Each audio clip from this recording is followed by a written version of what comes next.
Bersama Madad, menjayakan kempen Anak Aset Kita Bersama dalam Tanyalah Ustaz, biar tahu, jangan keliru.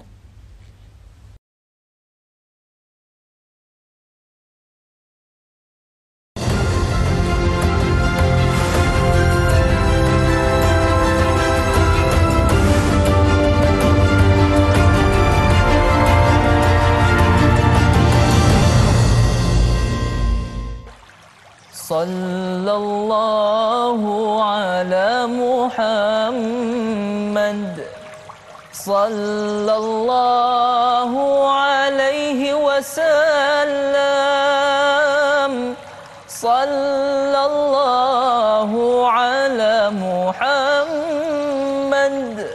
Sallallahu alaihi wasallam. Ya Nabi, salam alaika. Ya Rasul, salam alaika. Ya Habib, salam alaika. Salawatullah alaika. Sallallahu ala Muhammad Sallallahu alaihi wasallam Sallallahu ala Muhammad Sallallahu alaihi. Bismillahirrahmanirrahim. Assalamualaikum warahmatullahi wabarakatuh. Alhamdulillahirabbil alamin wassalatu wassalamu ala asyrafil anbiya'i wal mursalin wa ala alihi wa sahbihi ajma'in. Allahumma salli ala sayyidina Muhammad. Allahumma salli ala sayyidina Muhammad. Allahumma salli ala sayyidina Muhammad wa ala ali sayyidina Muhammad wa ba'du. Alhamdulillah. Pertama dan selamanya, mari sama-sama kita panjatkan rasa syukur pada Allah Subhanahu wa taala. Di pagi yang berbahagia ni kita dibangunkan, diberikan kesempatan dan diberikan peluang untuk mengerjakan ketaatan kepada Allah Subhanahu wa taala, dapat bersama kita melaksanakan tugasan yang telah kita rancang dalam kehidupan kita, khususnya tugasan dan tanggungjawab sebagai seorang hamba Allah Subhanahu wa taala, bersama menghidupkan kehidupan di pagi Sayyidul Ayyam, penghulu pada segala hari, Jumaat 5 April 2024 kita dipertemukan di penghujung-hujung Ramadan. Mudah-mudahan tuan-tuan dan puan-puan semua, keluarga besar Tanyalah Ustaz, biar tahu jangan keliru, terus bersemangat memburu ibadat dan melaksanakan ibadat dengan sebaik mungkin, khususnya mencari malam Al-Qadar, insya-Allah. Semoga kebaikan untuk kita semua. Di pagi yang mulia ini kita bakal berada dalam perbincangan. Yalah, biasalah bila duduk saja di penghujung-hujung Ramadan ni, kita akan fikir bagaimana untuk kita beradab cantik dan sangat-sangat menarik apabila keluar meninggalkan bulan yang sangat mulia ini, supaya kita dalam bulan Ramadan kita cantik dan di luar bulan Ramadan juga kita kekal dalam keadaan baik. Sebab itu kita bawakan topik perbincangan Ramadan Syawal kekal soleh. Bila-bila pun kekal berada dalam keadaan baik. Bagaimana kupasan dan perbincangan? Sebentar lagi kita akan bersama dengan bintang ilmuwan kita. Sebelum itu, terima kasih sekali lagi kepada semua yang tetap setia menyokong Tanyalah Ustaz, walau di mana anda berada, sentiasa menyaksikan. Mungkin pada ketika ini ada yang berada di hadapan kaca TV ataupun yang berada di hadapan peranti anda melihat di Facebook rasmi kita di Tanyalah Ustaz TV3. Jangan lupa tekan butang suka dan kongsi untuk sama-sama sebarkan kebaikan. Dan kalau ada apa-apa persoalan ataupun satu-satu perkongsian yang ingin diajukan kepada bintang ilmuwan kita, boleh tulis di ruangan komen. Mudah-mudahan kita akan naikkan soalan anda dan kita akan baca jawab sehabis baik, mudah-mudahan bermanfaat. Baik, hari kita akan bersama dengan bintang ilmuwan kita Al-Fadil Ustaz Yaakob Yusra bersama dengan kita. Assalamualaikum Ustaz. Assalamualaikum warahmatullahi. Ujung-ujung Ramadan kita Ustaz. Tak sedar tu. Aduh, hai kalau akhir dah, minggu akhir betul rasa tak sedap langsung. Kalau Ustaz Yaakob selalu sebut, Ustaz kata ini laju Ramadan ni tak relax punya laju. Kan? Sedar-sedar hari tu satu Ramadan, lepas tu pergi pada 7, 15, 17 nuzul Quran. Tengok-tengok dah berada pada hujung-hujung 10 yang akhir, dah masuk pada fasa yang kedua 10 yang akhir tersebut. Maksudnya berbaki berapa hari sahaja lagi bakal melabuhkan tirai Ramadan yang mulia. Jadi Ustaz, mungkin ada sepatah dua kata mukadimah dulu berkenaan dengan Ramadan Syawal kekal soleh. Silakan Ustaz. Baik, bismillahirrahmanirrahim. Assalamualaikum warahmatullahi taala wabarakatuh. Terima kasih pada Fadil Ustaz Da'i Azrin. Yang dirahmati tuan-tuan puan-puan yang dikasihi dan dimuliakan, mudah-mudahan Allah memberikan keberkatan pada pagi yang ke-25 Ramadan dah hari ni. Subhanallah. Kan rasa pejam celik kan. Alamak kan, alamak bukan nak raya dah. Alamak, Ramadan bakal meninggalkan kita. Baik, saya yakin dalam sepanjang Ramadan ini dah 24-25 hari kita melalui fasa Ramadan. Itulah satu madrasah yang sangat luar biasa. Yang tak pernah pergi masjid, yang tak pernah puasa, yang tak pernah semayang, yang banyak membawang, tiba-tiba bulan Ramadan dia hadkan bawangan dia tu, yang kerja kutu orang, bahan orang dan sebagainya. Tapi bila masuk Ramadan ni kita meletakkan imsak ni kita menahan diri, bukan hanya dalam bab makan minum, malah dalam bab urusan-urusan yang lain. Dan yang kita bimbang, yang kita takut adalah ketika mana Ramadan ini kita sangat soleh. Saya yakin kita boleh letakkan kesahihan dalam diri kita, Ramadan ni dia jadi baik kan, tapi kita tak maulah baik itu hanya Ramadan. Faham? Kerana menjadi hamba Allah ini bukanlah hanya bulan Ramadan. Jadi sepanjang waktu, sepanjang masa dan di mana pun kita berada. Betul. Jadi kita tak naklah ketika Ramadan itu kita menjadi soleh, tetapi setelah mana habisnya Ramadan menjadi muslih ataupun terlondeh. Kan, menghilangkan amalan dan usaha yang telah kita usahakan dalam tempoh sebulan ini. Maka pagi ini kita nak tuntaskan perbincangan agar mudah-mudahan Allah memandu hati kita, memandu objektif kita untuk menjadi hamba yang baik, yang mudah-mudahan istiqamah dalam melakukan apa jua bentuk kebaikan yang kita buat dalam kerja harian kita, insya-Allah. Subhanallah, maksudnya bukanlah kita ni kata hanya menjadi baik ataupun menjadi soleh itu dalam bulan Ramadan, kerana terpandu dengan Ramadan, indahnya Ramadan, keberkatan Ramadan itu bila keluar saja daripada bulan Ramadan berubah jadi satu hamba Allah yang lain daripada bulan Ramadan tersebut. Kalau lain itu bertambah baik, okey, tapi takut yang bertambah buruk daripada sebelum dan ketika berada dalam bulan Ramadan. Jadi sebelum kita tinjau-tinjau lihat soalan di Facebook, mungkin di awal-awal ni kita cuba untuk ingat satu kisah yang berlaku kepada seorang sahabat Nabi SAW namanya Hanzalah. Ketika mana satu hari dia ni duduk termenung, dia terfikir. Dia kata, aku ni depan Nabi, ketika mana duduk depan Rasulullah mendengar nasihat, aku ni baik, hati sentiasa tergantung pada akhirat. Tapi bila mana balik ke rumah, jumpa dengan family, jumpa dengan anak, isteri, keluarga, makan, minum, dia kata hati ni mula jauh daripada akhirat dan lupa akan nasihat baginda Nabi SAW. Jadi dia rasa dalam ketakutan, dia kata, adakah saya ni jatuh munafik, dia kata. Kalau depan Nabi jadi baik, ingat akhirat, tapi bila mana jauh daripada Nabi, mula melupakan pada akhirat dan dekat dengan dunia. Jadi adakah jatuh munafik, dia kata. Jumpa dengan baginda Nabi SAW, kata Rasulullah, itulah sifat manusia. Kadang kita ni ada urusan bahagian dunia, ada urusan bahagian akhirat. Kalaulah kamu ni sentiasa dalam bahagian akhirat saja sepanjang hidup dan setiap saat, maka kata Rasulullah, boleh jadi kamu ni malaikat jumpa kamu bersalaman dengan kamu di pertengahan jalan. Maksudnya baik sungguh ni. Jadi saat mungkin di awal ni kita nak kaitkan dengan yang cerita Hanzalah tadi, mungkin ada orang yang dia ni sentiasa fikir macam tu. Dia kata, tak apalah, dia kata masa bulan Ramadan kita jadi baik, bila luar daripada bulan Ramadan kita jadilah kepada perangai lama kita, sebab saya tak nak hipokrit. Dia kata, saya nak jadi diri saya sendiri. Jadi mungkin kita boleh betulkan apa maksud jadi diri sendiri itu, tak nak hipokrit tu macam mana? Kalau ikut jadi diri sendiri ni disebutkan kita dilahirkan, apa asas dia? Betul. Kullu mauludin yuladu ala fitrah. Betul. Dilahirkan dalam keadaan fitrah. Fitrah ni baik. Mana ada beranak-beranak isap gam. Mana ada beranak-beranak kita buat benda-benda jahat. Betul. Mana ada beranak-beranak kita kutuk orang, kata ke orang. Tak ada satu pun keburukan dilakukan saat dilahirkan seorang manusia. Maka kalau nak kembali kepada asas, maka itulah semua manusia. Hak jahat-jahat, hak uduh-uduh, lak-lak ni mai kemudian.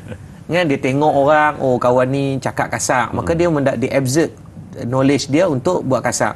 Dia tengok keluarga, mak dengan ayahnya hari-hari bergaduh lebih daripada WWF, WWE kan. Semua tak pi masuk pendaftarannya kan. Tidak boleh dia one championship punya player dah kan. Maka dia absorb benda-benda yang buruk ni kan. Dia tak pernah mencarut, ustaz. Ada seorang sahabat saya, dia pergi rumah mengasuh, dia balik-balik dia belajar cara ludah dengan cara yang tak elok.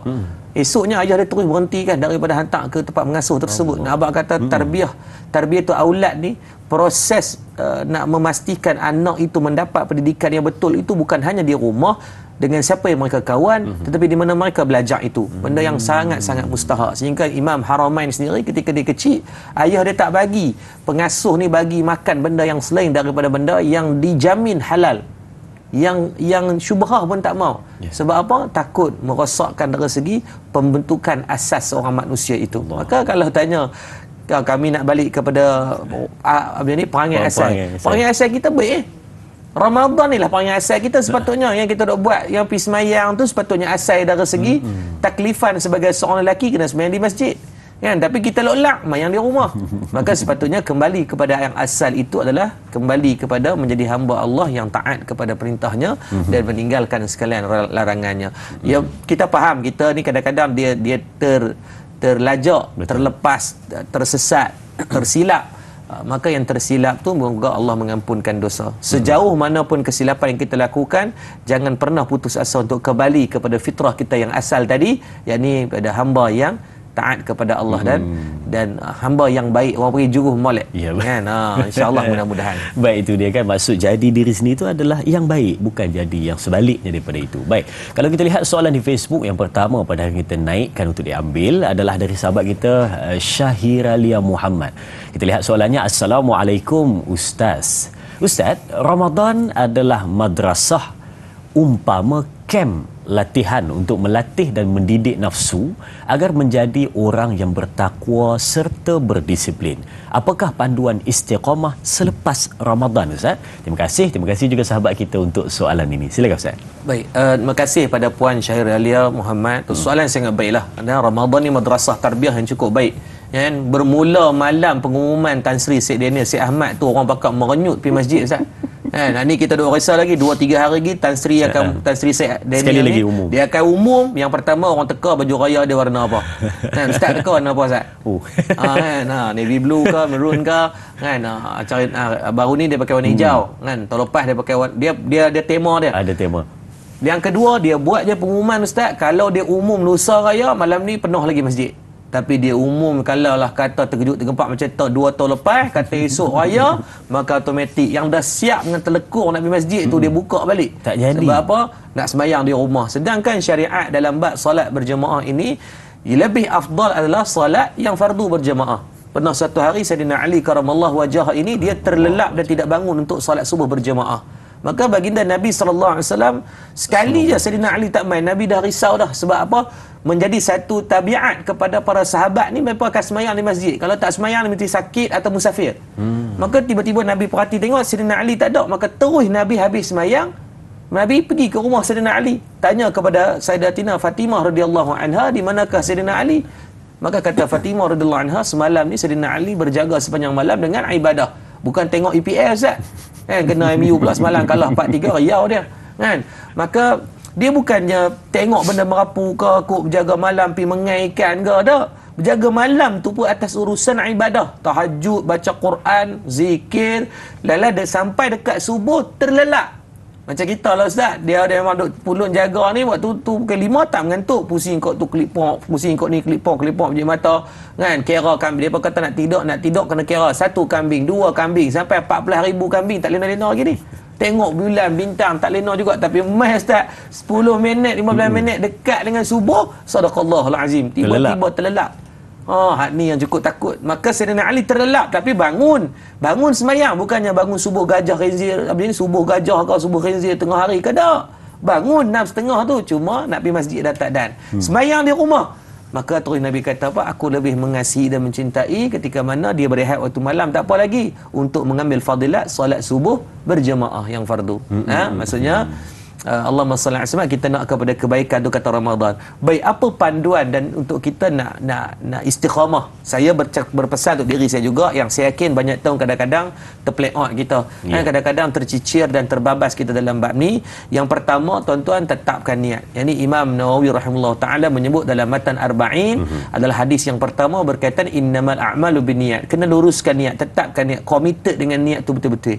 Yang kedua, realistikkan apa ni, maratib amal yang kita nak tetapkan. Maksudnya kalau kita biar realistik lah, perancangan yang realistik ni maksudnya at least jangan tinggalkan sembahyang subuh berjemaah dulu ke. Janganlah terus satu Syawal tu nak pergi buat macam dengan Ramadan kita duk biasa buat setiap malam 20 rakaat tak tinggal. Takut meninggal lah Ustaz kan. Kita tak biasa. Jadi perancangan realistik itu bersesuaian dengan diri kita. Kita je tahu tahap mana kemampuan kita. Kan at least kita try dulu mungkin bangun tahajud 2 rakaat, mengambil iktibar daripada man khama ramadanan yang kita duk bangun siap malam, buat tarawih, kita pergi semayang di masjid. So ambil dulu atau biar slowly but surely tu. Version 1 is better than version 9. Kita mula satu ni lebih baik tak mula langsung. Jangan terus nak PTBS 10, esok menerak tak larat nak buat dah. Yang ketiga, make sure kita buat secara berjemaah. Kena buat secara kolektif ni baru dia jadi semangat Ustaz. Betul. Kalau buat seorang-seorang dia biasa penyegan sikit. Yang keempat, manfaatkan teknologi. Selalunya handphone kita ni kita manfaatkan hanya pada alarm nak bangun lena. Kenapa tak kita manfaatkan juga alarm biasa kita nak tidur, light off kita pukul apa? Kalau Ustaz pukul apa? Pukul 11 malam. Pukul 10.50 tu buat alarm siap-siap. Tet bunyi ke lah lagu Blackpink ke lagu apa yang kita nak. Maklumkan kata nak kena baca surah Al-Mulk. Manfaatkan teknologi agar kita tahu. Kita kadang-kadang kalik, kadang-kadang kita lupa. Maka manfaatkanlah teknologi ni. Atau banyak apps yang kita tengok dia boleh memperingatkan kita kat mana kita baca Quran, baca ke belum hari ni. So benda-benda tu sangat dominan untuk membantu kita dengan teknologi yang ada. Dan yang kelima, sudah pastilah berdoa dan bertawakal kepada Allah setelah mana kita dah usaha. Kan? Jadi bila dia kena ada plan perancangan. Kalau duk tunggu berharap, maka ni bukan daripada kalangan orang yang cerdik. Mudah-mudahan Allah memberikan manfaat. Itu 5 tadi tips yang Ustaz kongsikan kepada kita untuk tetap berdisiplin dan istiqamah dalam bulan Ramadan. Sila penonton, kita berehat seketika, kembali selepas ini bersama Tanyalah Ustaz. Biar tahu, jangan keliru, jangan ke mana-mana.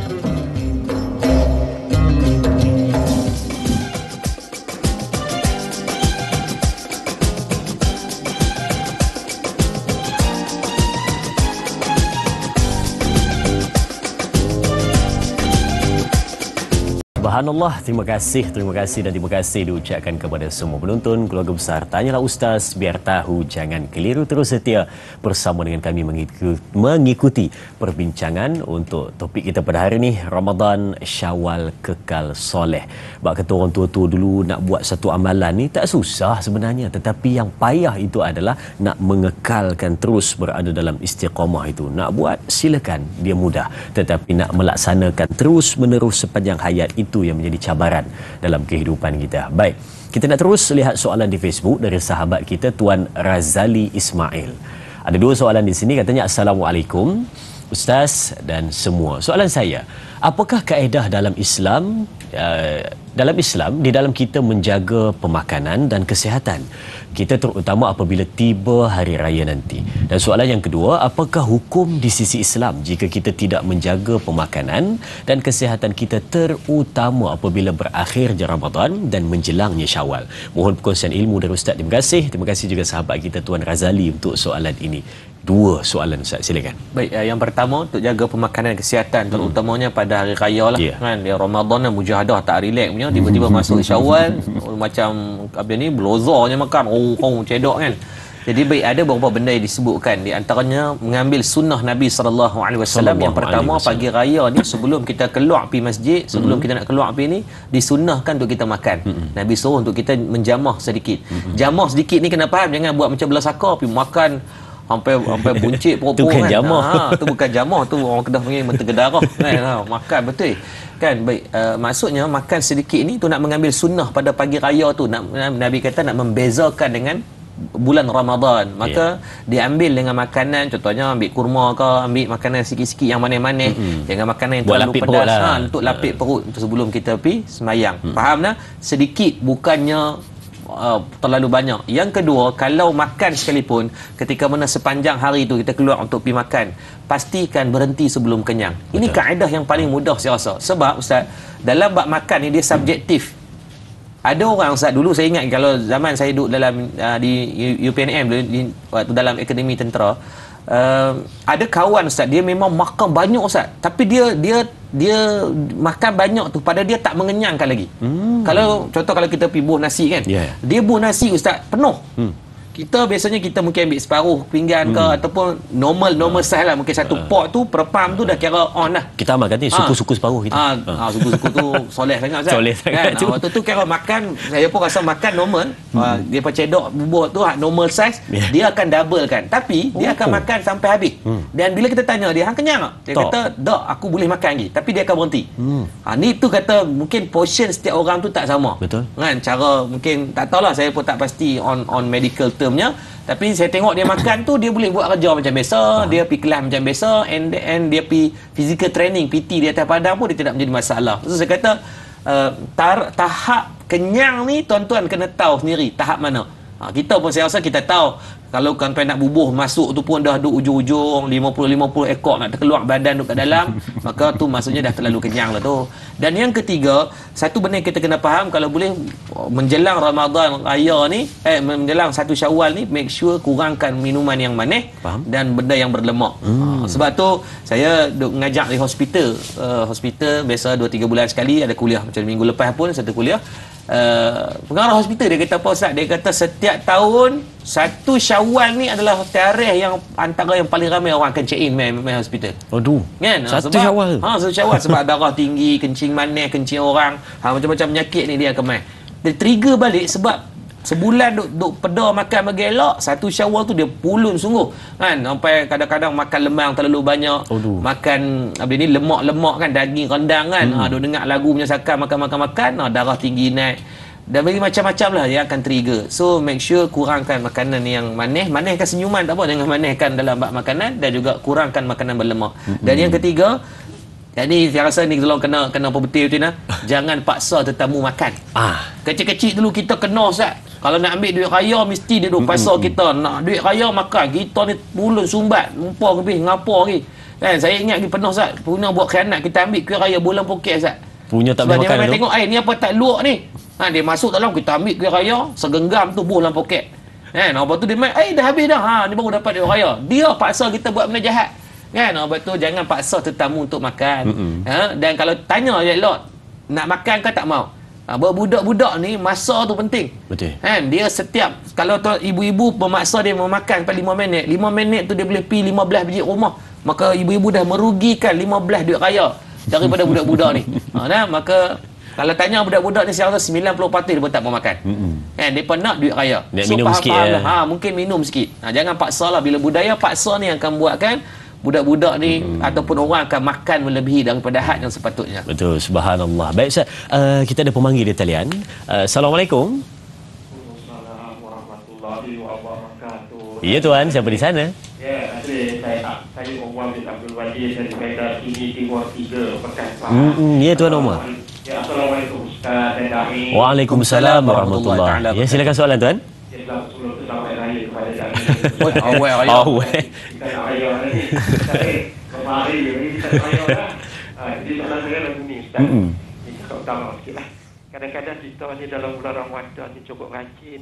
Dia pulun habis. Orang Kedah kata dia pulun sakar ke masjid. Tapi yang sayangnya apabila lepas je raya, dia pun kurang lah. Kurang lah, bukan tak kurang lah. Jadi bila ditanya, bila orang tanya, jarang nampak masjid pasal apa? Orang bulan puasa itu rajin sangat. Ditanya pula dah. Ini bukan bulan puasa, ini bukan bulan Ramadan, bulan puasa lain lah. Soalan saya Ustaz, macam mana lah cara nak istiqamah Ustaz? Bukan senang nak istiqamah. Macam mana bulan Ramadan keluar di bulan Ramadan jadi lain. Kadang-kadang dia keluar Ramadan dia masuk waktu dah. Keluar daripada Ramadan bukan Ustaz tadi. Banyak sangat makan lemak, makan rendang. Jadi masuk hospital pun dah. Jadi soalan saya, ada secara ataupun tip kaedah yang terbaik lah Ustaz untuk kita terus istiqamah macam mana bulan Ramadan, macam bulan-bulan yang lain, bulan Syawal, bulan Zulkaidah, bulan Zulhijjah, dan terus untuk proses tahun itu. Itu soalan saya Ustaz Dai. Terima kasih banyak Ustaz Dai. Assalamualaikum. Waalaikumsalam warahmatullahi. Terima kasih Tuan Omar untuk soalannya. Macam mana nak kekal istiqamah membawa apa yang dibuat dalam bulan Ramadan itu sebiji bawa keluar dalam bulan ni. Bukan kata suruh tarawih di bulan Syawal, bukan. Cuma kita nak bagi tahu apa yang kita buat, semangat kita, ibadat kita itu kekal sampai bila-bila, sampailah Ramadan tahun depan pula. Bagaimana Ustaz, kekuatan tu nak dapat macam mana? Baik, saya kita letakkan satu kefahaman, jangan sekali kita berjabat dengan amal. Apa makna berjabat dengan amal ni? Kita buat satu benda disebabkan ada ganjaran atau fadilat tertentu. Kenapa Ramadan orang pulun sangat ni? Sebab ganjaran yang melimpah ruah. Sebab tuan-tuan kena ingat, kita masuk syurga ni bukan sebab amal soleh yang kita buat.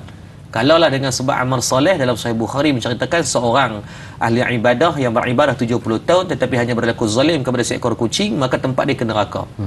Maka kita masuk syurga ni dengan sebab redanya Allah. Cuma dari segi kebarangkalian, probability kita belajar dalam matematik, in order kalau kita nak dapatkan lebih banyak reda, maka kena lebih banyaklah melakukan amal yang Allah suka dan Allah cinta. Maka tuan-tuan berusahalah mendapatkan satu bentuk kecintaan yang istiqamah kita buat walaupun kecil, seperti mana Sayyidina Bilal bin Rabah ketika mana Nabi balik dalam Isra wal Mi'raj, disebut dalam kitab Jam'ul Fawaid, disebutkan Nabi jumpa dengan Sayyidina Bilal. Nabi tanya, "Wahai Bilal, apa amalan yang kamu lakukan sehingga Allah menjanjikan syurga kepada kamu?" Kata Sayyidina Bilal, "Aku hanya istiqamah salat sunat wudu." Salat sunat wudu ni saya yakin saya dan Yazrin dah buat hari ni. Tak ada. Saya tak buat, dan Yazrin tak buat, dan tuan-tuan yang menonton pun tak buat. Nah, abang kata sebab dia bukan kategori sunat muakkad dan tidak disebutkan pun dalam kitab-kitab bab solat sunat. Dan mungkin juga ada orang baru dengar pagi ni. Mungkin ada orang yang baru tahu. Maksudnya solat sunat wudu ni apa? Selepas ambil wudu, pi buat solat sunat 2 rakaat. Hak tu kira kita tak pernah tahu pun, tapi itulah yang diamalkan oleh Sayyidina Bilal bin Rabah yang mungkin tidak dipandang oleh manusia, tetapi Masya Allah, Allah memandang dengan penuh kebaikan. Liyabluwakum ayyukum ahsanu amala. Maka sama apabila kita nak istiqamah, yang pertama saya rasa benda yang paling penting, dapatkan kawan yang satu kepala yang boleh buat benda yang sama, yang nak berjuang benda yang sama. Contohnya pasangan kita, keluarga kita.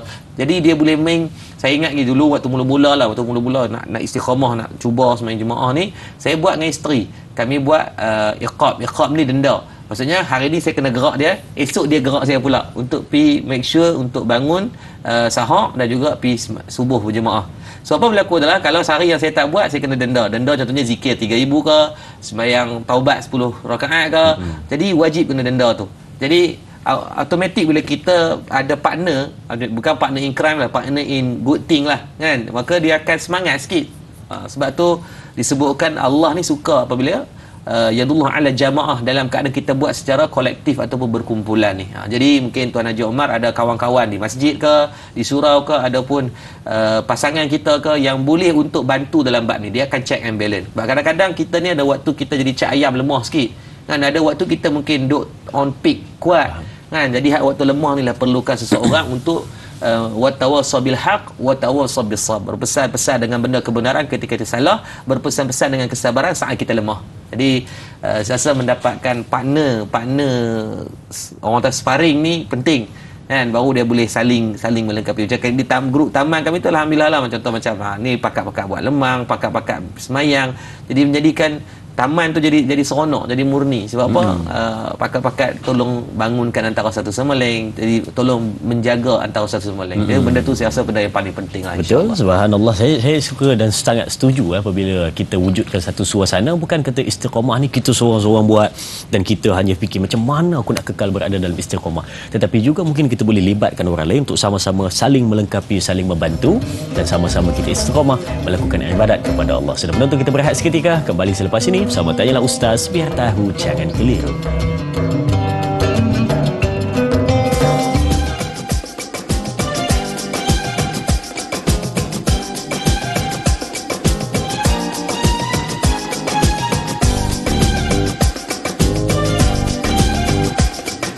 Subhanallah, kembali bertemu untuk Tanyalah Ustaz, biar tahu jangan keliru. Perbincangan hari ini berkenaan dengan bagaimana kita nak kekal berada dalam keadaan baik, soleh, maintain ibadat kita tu berkekalan sampai bila-bila. Kita semangat dan kita sangat-sangat efektif dan aktif dalam bulan Ramadan, tetapi bila mana selesai saja Ramadan kita kembali lesu. Mungkin ada yang bagi alasan, dia kata iblis sudah pun dilepaskan kembali, jadi saya tak boleh buat apa-apa. Dia kata itu bukan alasan.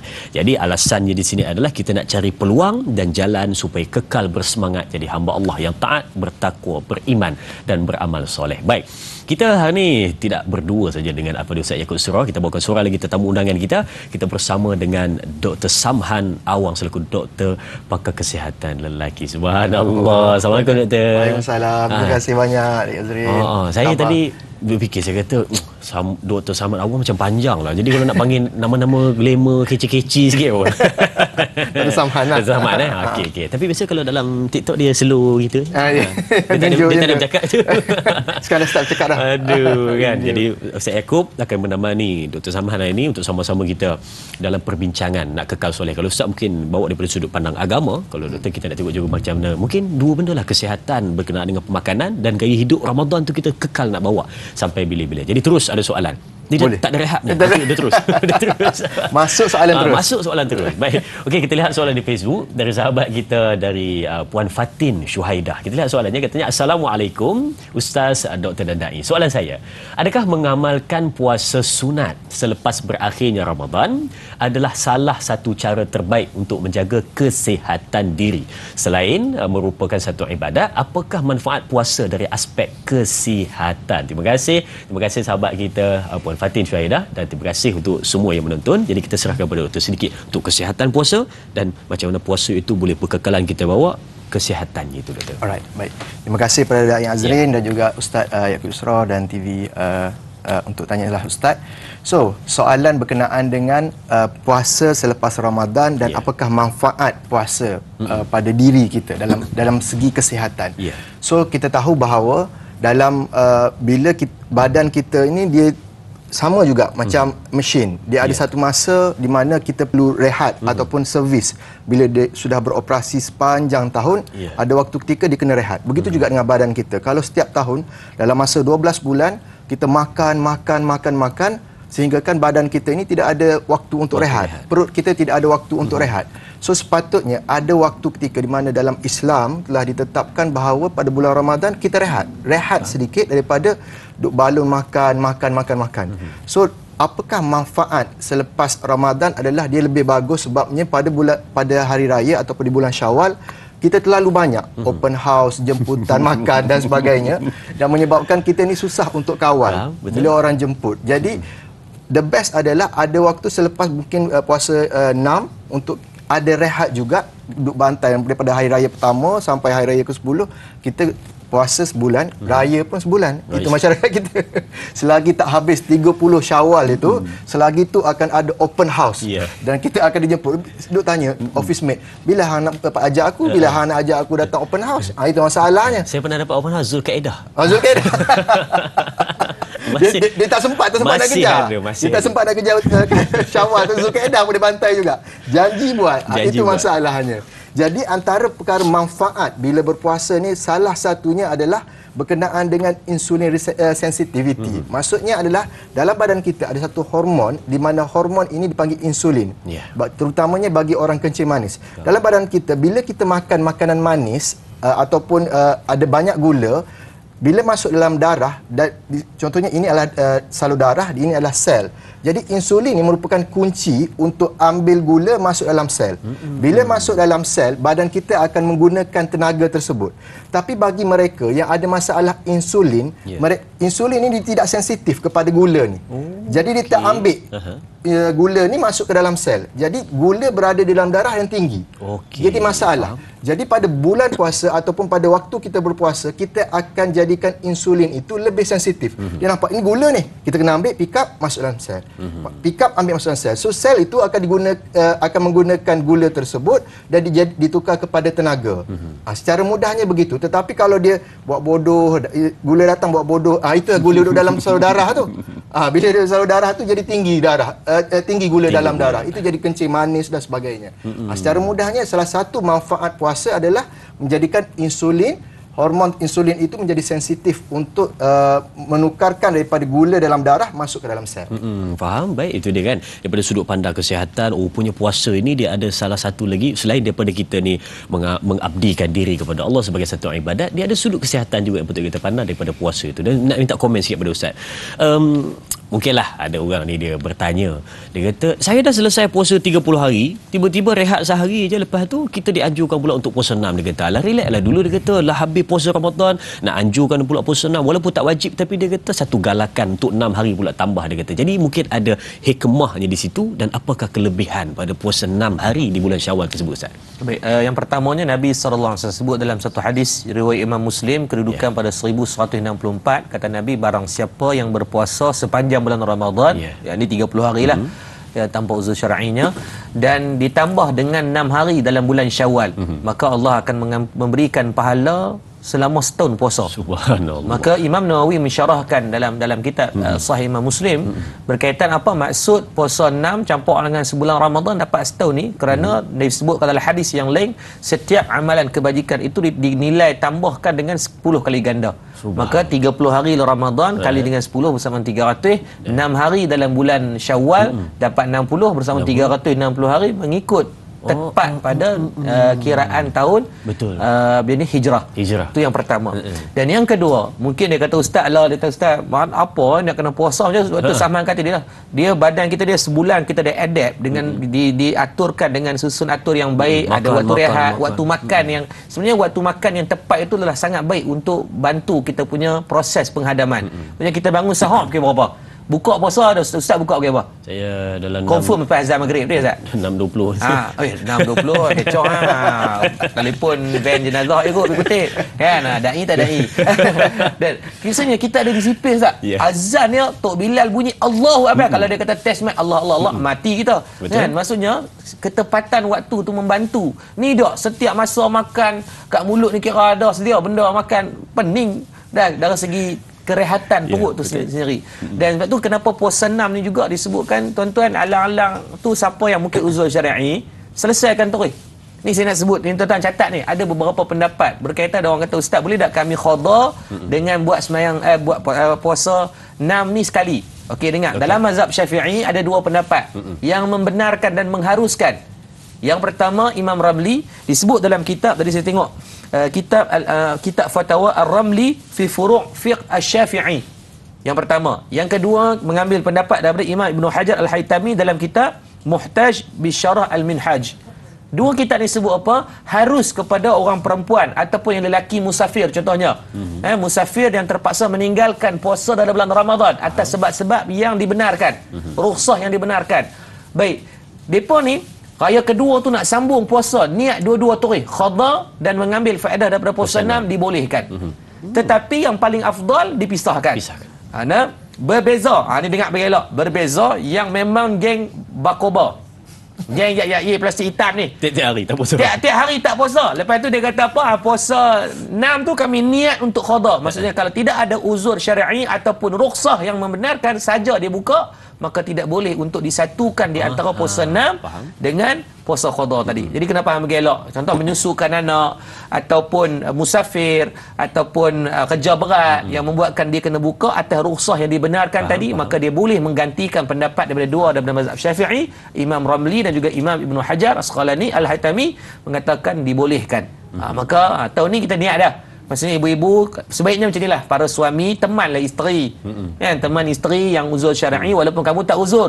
Tapi bila isteri ni suami teman, dia semangat maksudnya sikit. Teman berbuka. Ni kita duk pergi layak, pergi jilat kuih tak nana. Kan depan dia kesian kat dia puasa. Apa kata kita puasa sekali dengan dia, dapat faedah, ajak anak-anak puasa sekali, maka insya-Allah ada keberkatan daripada puasa yang kita lakukan, dapat pahala setahun. Ya, mudah-mudahan itulah kebaikan. Subhanallah, itu dia kan berkenaan dengan puasa 6 yang mana kita ialah rajin bertanya kenapa lepas habis puasa nak ada puasa pula lagi, bagilah rehat dulu sebulan dalam bulan Syawal, lepas tu barulah sambung balik. Dia kata nak puasa sunat Isnin Khamis dan sebagainya. Jadi kenapa nak terus? Rupanya ada sebab. Allah nak bagi ganjaran seperti berpuasa setahun pada tahun tersebut. Baik, kita lihat soalan di Facebook dari sahabat kita. Katanya dari Kak Mar WKN. Assalamualaikum Ustaz dan semua. Salam Ramadan. Saya ingin bertanya, bagaimana untuk kita kekal semangat dalam bulan Ramadan dan bulan Syawal, di mana orang kembali sibuk dengan dunia? Bulan Syawal, bulan kemenangan bagi orang berpuasa. Puasa sebulan raya pun sebulan. Macam doktor sebut tadi. dah baca ke soalan ini?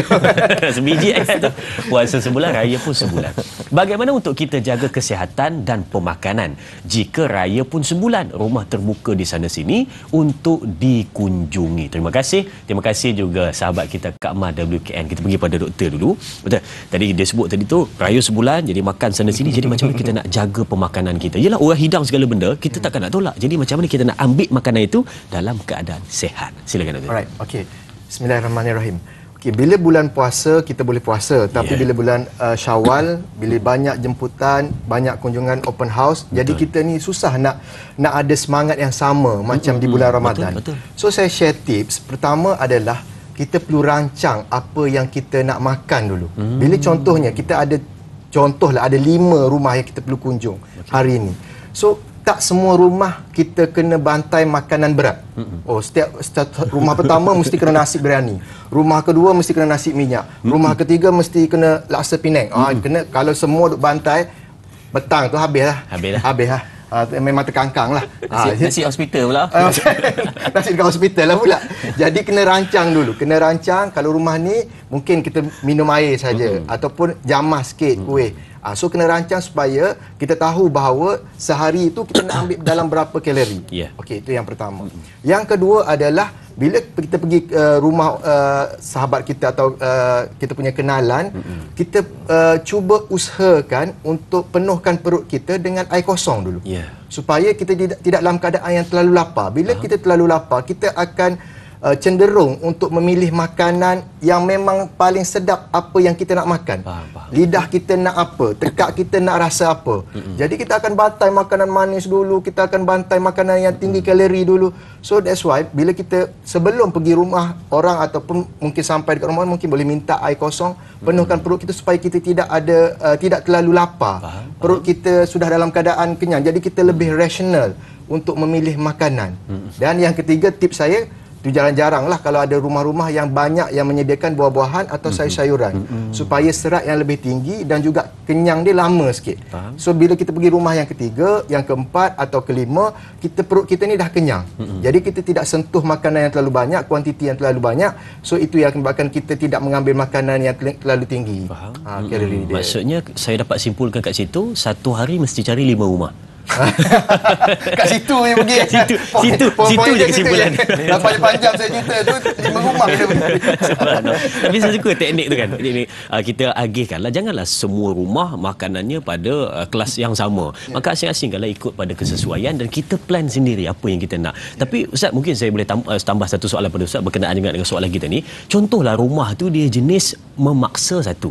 Dan yang kedua pula, dia jadi memaksa. Dia kata, makanlah macam Ustaz sebutkan tadi, macam doktor sebut, kita nak pilih tapi dia paksa kita makan. Jadi cara nak tolak dengan baik tu macam mana? Dan yang kedua Ustaz, kalau kita sedang berpuasa 6, lepas tu ataupun kita sedang qada puasa dalam bulan Syawal, tiba-tiba ada jemputan Ustaz. Jadi pada fikih keutamaannya, adakah kita kena makan pada jemputan tersebut ataupun kekal dalam keadaan berpuasa? Bagaimana Ustaz? Okey, baik. Terima kasih. Soalan yang sangat menarik. Yang pertama, jenis tuan rumah ni jenis paksa. Jenis geng 7 lem je ni kan, jenis cincin ada 10-10, jenis paksa orang makan ni. Tak makan siap. Kalau tak makan, dia buat keluar, dia duk asah, dia punya asah dan punya misai tu, kita jam langsung kan. Jadi baik, yang pertama, kalau yang jenis memaksa ni tuan-tuan, satu tip dia tuan-tuan, bawa siang. Tahu siang? Bawa pinggan mangkuk, mangkuk tingkat. Tapau. Abang ada boleh kalau nak suruh makan juga, aku bungkus bawa balik. Kan, sebab abang dah penuh, dah kenyang. Kan, maka tuan rumah pun kena fahamlah dari segi kita belajar juga tentang usul fiqh, tentang keutamaan dalam maqasid syariah ini adalah di antaranya adalah kesihatan. Betul. Tubuh badan ni perlu dijaga dengan baik. Jangan disebabkan kadang-kadang ada jenis yang sentak lebih ni Ustaz. Jenis hati tisu yang koyak bukannya kertas tapi hati dia koyak. Bila dia mai tengok apa tetamu tak makan, dah jangan kecil hati. Mungkin tetamu kamu ni rumah yang ke 14,000 dah. Bayangkanlah 13,000 berapa rumah dia nak makan, main rumah hang pun nak makan juga. Memang dia ni calon-calon bakal jenazah lah kalau ikutnya. Jadi janganlah memaksa.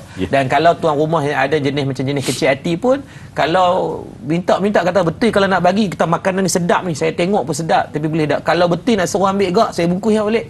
Kan, tak sedut malu lah daripada kita memalukan diri sendiri depan Allah disebabkan menzalimi hak tubuh badan. Sebab tubuh badan ni ada hak dia. Kan, jangan kita belasah ya.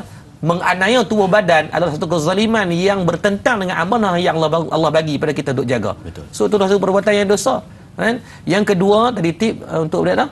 Kalau kita sedang berpuasa sunat mereka panggil untuk mereka panggil. Jadi yang mana perlu diutamakan, puasa atau berbuka?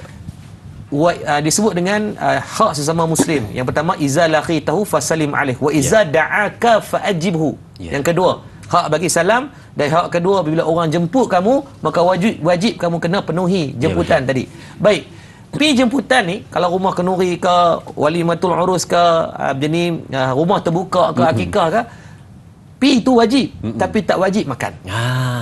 Kalau kita sedang berpuasa, dia ada dua dari segi keutamaan fiqh di sini dalam usul fiqh. Yang pertama, kalau nak meraihkan tetamu, sunat, walaupun puasa sunat kita buka nak meraihkan dia. Yang kedua, nak menjaga puasa, sunat kita pi, tak sunat kita buka. Pi ambil pahala untuk wa iza da'aka fajibhu tu, memenuhi undangan dia tapi tak makan. Pi abang kat dia, dan tuan rumah pun janganlah tegak-tegak duk tanya, makan lagi 17 kali duk tanya, peninglah kawan tu tak jawab kan. Takkan abang kata saya berpuasa, mai rumah orang, hai saya puasa, nampak macam beria pula kan. Jadi kita senang je, orang mai rumah kita ada satu kebaikan dah, kerana membawa berkat sebagai tetamu. Tak usah duk beria-ria tanya. Kalau kita jamu dia, nampak dia tak sentuh, dua sangkaan kita. Yang pertama, dia puasa. Yang kedua, dia minta minum yang manis ataupun tak makan benda yang kita. Contohnya allergic. Dia allergic contohnya jenis kacang.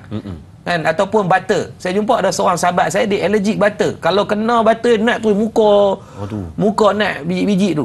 Maka bayangkan, majoriti kuih raya kita memang akan guna butter. Maka dia kalau raya, memang dia tokak merku ya Ustaz. Jadi kalau orang jamu kat dia kuih-kuih yang bersifat kepada butterscotch ataupun margarine apa semua ni, dia boleh tengok je lah. So kalau hang nak main kecil hati, naya dia jenis nak tokak-tokak lagi, hang tengok memang muka dia naik berketul-ketul macam Pinocchio, hidung ketul ikut ni apa semua kan.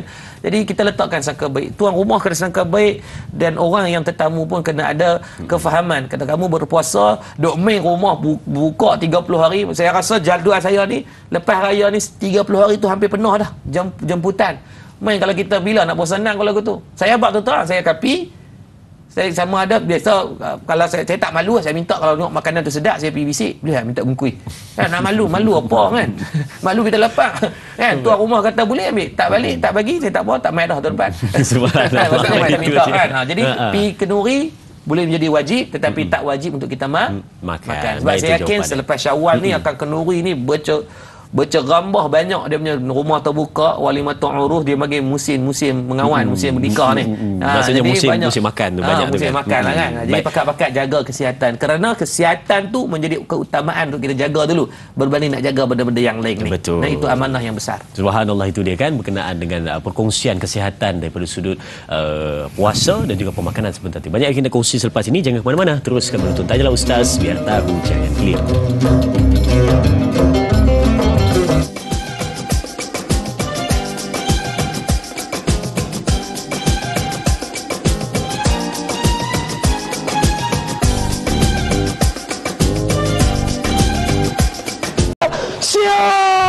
Assalamualaikum warahmatullahi taala wabarakatuh. 2020 Madat beli tanah ni. 2021 kita tambun. 2022 kita mulakan pembinaan yang pertama masjid, dan alhamdulillah Ramadan 2023 kita siap binaan masjid untuk digunakan. Ya, siap. Tahun ni Ramadan kali kedua di Madat memang tak rilek. Jemaah dah melimpah ruah di luar masjid, atas, bawah, ruang solat utama, semua penuh. Kuliah mingguan pun dah tak ada ruang. Aduh, macam mana ni? Macam ni, jom kita besarkan dengan dewan tambahan, berkembang dengan Masjid Madat.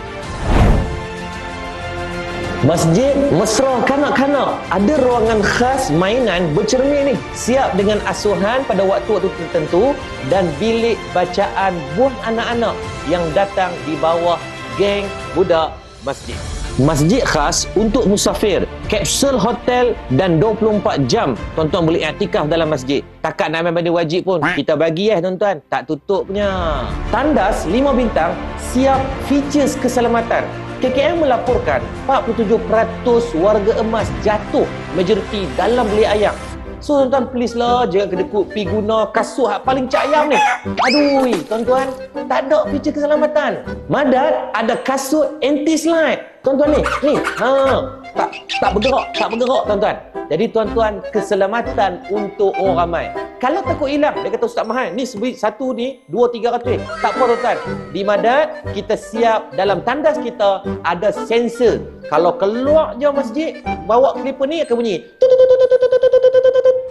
Bilik pengurusan jenazah macam hotel. Lebih 3,000 jenazah yang kita dah uruskan. Van jenazah Madat selesa tahap tak relax. Takat lah kira alhamdulillah tak ada jenazah yang komplain. Fasa permulaan ni kita perlukan RM 1.5 juta. Hanya 15,000 orang sumbang seorang 100. InsyaAllah selesai. Baju raya lebih 100 orang lah ni. Mahal tak relax. Pakai setahun sekali ya tuan-tuan. Tapi infak ni selamanya akan kekal sebagai manfaat kita insya-Allah. Bagi yang menyumbang, jangan risau. Kita ada lebih daripada 90 e-book dan 100 video khas berkaitan Quran dan tajwid yang kita akan bagi hadiah kepada semua. Hak tak menyumbang tu apa? Cara aci kita akan bagi juga. Mana yang tak mampu menyumbang, tak apa. Tolong saya jadi tentera untuk sebarkan video ni pun besar rahmat dah. Hanya Allah yang mampu membalasnya. Jom kita buat sampai jadi. Jangan sembang kari, tekan link di bawah dan boleh layari madatcenter.com atau hubungi nombor yang tentera. Terima kasih banyak. Sayang hampa semua. Saya Muhammad Yaakob Isra bin Muhammad Yusof daripada Murtada Dakwah Center Madat. Subhanallah, terima kasih diucapkan kepada semua penonton kembali bersua, dan ketika ini kita masih lagi bersama dengan Al-Fadhil Ustaz Yaakob Yusra dari Murtada Dakwah Center. Dan kalau kita tengok tadi di dalam video sebentar tadi, ramai melimpah tambahan pula dalam bulan Ramadan. Saya tengok di media sosial semakin hari semakin rancak aktiviti di Madat Murtada Dakwah Center. Jadi mungkin Ustaz berkenaan dengan tajuk perbincangan kita pada hari ini, nak berakhir dah Ramadan, tapi macam mana kita nak kekal dalam kesihatan, dalam ibadat kita untuk terus istiqamah dalam bulan Ramadan dibawa ke bulan-bulan lain, dan bagaimana juga di Madat sendiri terus melaksanakan apa yang dilaksanakan dalam bulan Ramadan, terus dibawa suasananya itu sampai bila-bila. Bagaimana Ustaz? Alhamdulillah untuk kita ada beberapa pembahagian untuk kita letakkan. Yang pertama daripada geng budak masjid daripada kalangan kanak-kanak 18 tahun ke bawah. Bila sepanjang Ramadan dan sebelum Ramadan kita dah mulakan kempen geng subuh macam Jumaat yang kita war-warkan, dan sekarang mencecah pendaftaran hampir 2,000 orang kanak-kanak. Tetapi yang siap pagi datang tu sekitar 300 ke 400 ke 500 orang lah. Macam pagi ni saya dapat makluman, pada pagi ni ada sekitar 400 orang kanak-kanak untuk subuh Ustaz. Jadi bukan kita paksa, kita datangkan mereka walaupun hari cuti sekolah, Kedah dah mula cuti sekolah, tapi alhamdulillah mereka makin kekal istiqamah. Dan kita ada data mereka dekat matrik, datang masjid dekat matrik Ustaz. Sesuatu kebanggaan budak ni kalau datang masjid tu kita tengok dia orang dekat mereka. Scan? Scan. Setiap hari kena scan. Untuk solat dia akan scan. Dan dia orang boleh tengok secara live setiap hari. Kita akan ada skrin besar di belakang untuk tengok siapa yang datang, siapa tak datang. Siapa yang paling best of the month and best of all time. Dia boleh tengok lah. Jadi sebenarnya budak-budak ni dia suka untuk compete each other lah. Itu dah psikologi mind dia. Nama dia dekat skrin. Nama dia duduk paling tinggi. Kalau dia baru ni ada seorang budak tu demam, buat surat Zat. Macam kat sekolah pula buat surat maklumkan kata dia demam. Kita kata tak apa lah, tak perlu buat surat. Cuma rekod dia akan ni lah kan, nak buat macam mana. Memang itu adalah rule and regulation kita tetapkan. Jadi sama orang tua-tua pun ada kelas khas untuk mereka yang remaja, ada kelas khas untuk remaja. Jadi kita buat division pembahagian ni agar memberikan keselesaan. Kadang orang tua-tua nak mengaji main dengan budak-budak, rasa segan lah Ustaz. Dia dah umur 70 nak baca Quran terpelengok lagi. Masih terbabas. Jadi kita tak mahu benda tu berlaku. So kita cuba memahami apa keperluan orang ramai. Dan event yang terbaru kita taja Timbulan Sepak. Maksud kita nak tarik anak-anak muda ni. Yang terbaru insya-Allah kita buka akademi e-sport kerjasama dengan Homeboys. Jadi benda-benda macam ni menarik secara tak langsung Ustaz, geng-geng main game datang ke masjid lah ni main game. Lepas tu masjid kita sediakan lebih daripada 5 tempat untuk internet berkelajuan tinggi ni. Jadi orang boleh tak apa, bagilah dia lepak-lepakkan masjid. Tak ada satu pun larangan. Cuma jangan buat bising, jangan mengganggu orang. Depa pun tak adalah panggil huduh sangat. Depa ni bukan adik-beradik Fir'aun ke apa jahat sangat. Baik budak-budak ni, cuma biasa nakal sebab masih nak mengenal, nak mencari erti kehidupan kan, insya-Allah. Subhanallah, itu dia kan. Tapi seronoklah bila mana dengar kan, pergi mana? Masjid buat apa? Main game. Dia benda yang buat kata orang rare tu kan. Baik Ustaz, mungkin kita yang menonton pada ketika ini ramai di Facebook, di Kaca TV, teringin nak menjadi sebahagian daripada keluarga besar di Murtada Dakwah Center, nak menyumbang, nak membantu khususnya untuk 10 hari terakhir dalam bulan Ramadan ni, nak mengejar pahala. Jadi mungkin bagaimana mereka nak menyumbang dan membantu Ustaz? Baik, yang pertamanya saya rasa menjadi satu keperluannya sebabkan kita pun di luar jangkaan masjid. Ni adalah bulan yang ke-12 kita beroperasi. Maksudnya baru sangat, tak sampai setahun. tiba-tiba jemaah yang datang ni sampai melimpah ruah. Kalau tuan-tuan datang subuh pagi ni, masjid dah memenuhi ruang masjid. Jemaah yang datang sampai ruang bawah atas pun dah penuh. Jumaat, hari Sabtu dan Jumaat pengajian maka penuh masjid. Jadi setiap minggu dan setiap kali program maka penuh, jadi membuatkan kita terpaksa, yang tuan-tuan tengok dalam gambar tu bukannya muhung-muhung lah, itu memang gambar betul sekarang, yang terpaksa kita besarkan ruang tambahan masjid. Dalam masa yang sama dia akan jadi fungsi masjid ni apa? Masjid dan gym kita buat sekali. Maksudnya maklum-maklum dengan telekung-telekung tu boleh nak pergi menerap kau, nak berguling, sebab kita asingkan tempat untuk privacy. Seorang perempuan saja dia ada gym, barang-barang gym kita dah beli di China. Dan yang kedua, masjid untuk dewan tambahan tu juga ada ruang khas kanak-kanak yang lebih besar. Sebab sekarang ni tak boleh menampung dah. Kalau 100-200 orang budak mai dah jam dah kita. Jadi kita buat tempat baru dan ruang asuhan yang bercermin juga tapi di sebelah masjid. Jadi saya rasa ruang tambahan ni sangat diperlukan lah, sebab satu untuk kegunaan setiap minggu punya pengajian dan kegunaan untuk program-program besar, berselawat perdana lah, apa semua ni benda-benda macam tu lah. Jadi kos kita dah mula pembinaan, alhamdulillah. Dan demi Allah 2-3 hari lepas pun claim masuk, saya rasa lebih kurang RM250,000. Lebih kurang sebab kontraktor dia pakai cuti 3 hari 4 hari. Jadi nak kena clearkan dulu payment ni. Jadi dia abang ustaz boleh tak tolong transfer dulu. Saya kata boleh, bagi masa saya 2-3 hari. RM250,000 nampak macam besar ustaz. Kalau saya seorang besar lah, jual buah pinggang pun tak boleh bayar lagi kan. Tapi kalau kita buat secara kolektif bersama, saya yakin dia akan jadi sangat ringan. RM250,000 kita cuma perlukan sekitar 2,500 orang yang menyumbang seorang 100. Seorang 100 ni tak besar sangat Ustaz lah. Kalau beli pergi masuk dalam pasar malam, keluar tu pakai tak ada apa Ustaz, di visit tu kan. Abang kata kos tu sangat tinggi, tapi kita boleh bantu dengan cara kita menyumbang. InsyaAllah mudah-mudahan Allah bagi manfaat. Dan insyaAllah pagi ni satu buku khas, yang ni baru siap buku ni kan, panas lagi, kita baru print, berkaitan syoknya puasa dan kelebihan dalam soal sudut kesihatan. Bersesuai lah dengan tajuk pagi ni yang tadi Dr. Samhan cerita berkaitan bab gula, berkaitan bantu untuk reflux disease ataupun GERD, untuk jantung. Ni semua ada kajian-kajian yang kita ambil.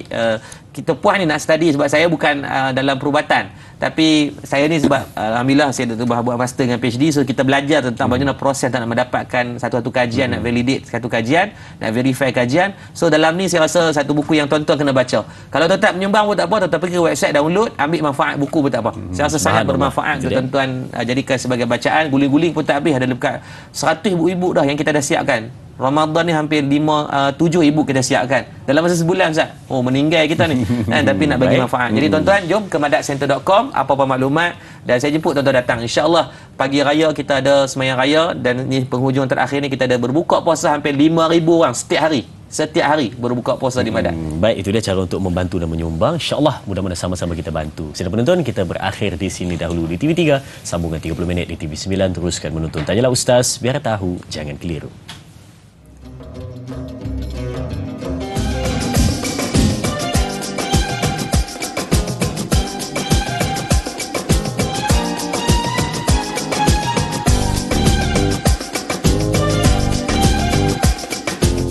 Alhamdulillah, kembali bertemu untuk teruskan perbincangan kita di Tanyalah Ustaz, biar tahu jangan keliru. Perbincangan Ramadan, Syawal, kekal soleh. Maksudnya kita maintain kita punya perangai kita, ibadat kita, cara permakanan, kesihatan kita sentiasa berada dalam keadaan sentiasa baik sentiasa. Baik tuan-tuan dan puan-puan, mari sama-sama kita teruskan perbincangan kita hari ini. Kita hangat banyak dengan soalan-soalan yang ingin diajukan kepada dua bintang ilmuwan kita. Satu daripada sudut pandang agama, yang kedua daripada sudut pandang kesihatan. Baik, kita lihat soalan dari sahabat kita Jura Azlin Sofian. Assalamualaikum Ustaz dan Doktor dan semua juga. Soalan saya, ada kalanya kerana terlalu teruja dengan suasana menjelang Syawal sehingga banyak hal yang sia-sia dan bertentangan dengan syariat berlaku, seperti mengabaikan solat 5 waktu, bercampur aduk hal ehwal halal dan haram, berlebih-lebihan dalam berbusana, berhubungan tanpa batas dan sebagainya. Apa nasihat Ustaz? Bagaimana yang dikatakan kejayaan seorang itu selepas bulan Ramadan? Jadi mungkin ini kita bawa kepada Al-Fadhil Ustaz tu untuk sedikit komen tentang soalan ini. Silakan Ustaz. Okey, baik. Saya ambil dua benda lah dalam soalan tadi. Yang pertama dalam bab meninggalkan solat. Tuan-tuan, dalam bab meninggalkan solat Nabi sebut ma bainar rijal kufur as-salah. Apa yang membezakan kita dengan golongan kufur, yakni orang kafir ini, satu benda adalah solat kita. Jadi sangatlah tidak beramanah kita dengan Allah hanya disebabkan sedikit keseronokan, bal tu'sirunal hayatad dunia. Allah bagi sikit keseronokan dunia sebabkan raya, meninggalkan solat ni nampak keterlaluan sangatlah kita. Nampak sangat biadab kita dengan Allah. Dan disebut dalam kitab Jam'ul Fawaid juga, di antara orang yang paling banyak kena azab dengan Allah kelak, disebut dalam Isra' wal Mi'raj, adalah satu kelompok manusia sedang memecahkan kepala mereka dan diulang perbuatan tersebut. Diulang, pecah kepala ulang, pecah kepala ulang. Kita saat atas dunia ni sakit ni, dia ada peak dia. Peak dia adalah mati. Sebab tu kita tengok, baru ni saya tengok satu video di Gurun, accident 2 minggu 3 minggu yang lepas, accident bas, dia terkapit dalam dan terbakar. Nampak ni driver nak minta tolong, struggle minta tolong, dalam keadaan terbakar, tapi orang tak nak tolong dah. Nampak ni, kita tengok dalam video tu, Allah kesiannya.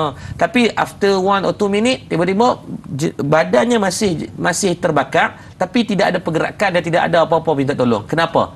Sebab dari segi roh dan jasad telah pun terpisah, maka dah pada roh tu dah tak ada apa dah, tak ada sakit dah. Itu atas dunia. Tapi akhirat disebut dalam kitab Bahrul Mazi, mati itu pun dah mati. Maut itu adalah makhluk. Maka maut pun dah tak ada, maka tidak ada kematian. So bayangkan Ustaz, kita akan menanggung sakit ni yang tidak berpenghujung. Pecah kepala tu tak tahu nak abang sakit mana. Kita ni Ustaz, duk cakap popek, kerak tertokok. Tertokok bibir tu pun dia punya tahap, dia punya harakat tarik sakit tu tak tahu banyak mana. Ataupun duduk kedai makan Ustaz, kita duduk terkapit punggung kita dengan kerusi tu pun, jenuh, panggil Dr. Samhan mai tolong cabut. Kan, kalau kita rentak jadi pecah darah tu kan. Melecet kan. Jenuh, telefon Dr. Samhan, Dr. mai sat tu. Doktor kena buat pembedahan pula. Bukan pembedahan plastik, pembedahan kerusi plastik. Kan, maka nak abang kata apa, kita tak tahan pun dengan sakit, kenapa nak meninggalkan solat? Kita kata, dia ni kahwin Ustaz jadi dia raja sehari. Tak boleh. Kalau kita ni diberikan amanah sebagai raja, hari-hari pun kena semayang. Kan? Sebab itu adalah amanah kita dengan Allah Azza wa Jalla. Yang kedua, dalam bab berlebih-lebihan dalam berbusana. Maka jangan sampai pada peringkat tabarruj ataupun berlebih-lebih. Kan, ni kalau tengok pakai gencu sampai 3-4 kali lebih lampu isyarat lagi. Kan, kadang-kadang dia punya pakai tudung dia tu, ya Allah. Kan, atas ni dia buat satu rasang macam tiang bulat. Bawah dia buat dengan rambu berjalan kan. Kita nak buat apa kan? Wangian jangan terlalu wangi sangat. Nah, ni supaya orang bau herba, bau macam harum Sunda Malam kan. Jadi tuan-tuan, orang perempuan ni dia memang dengan kecantikan ni memang tak relax sikit. Kan, even nak siapkan tudung tu dia tube warning.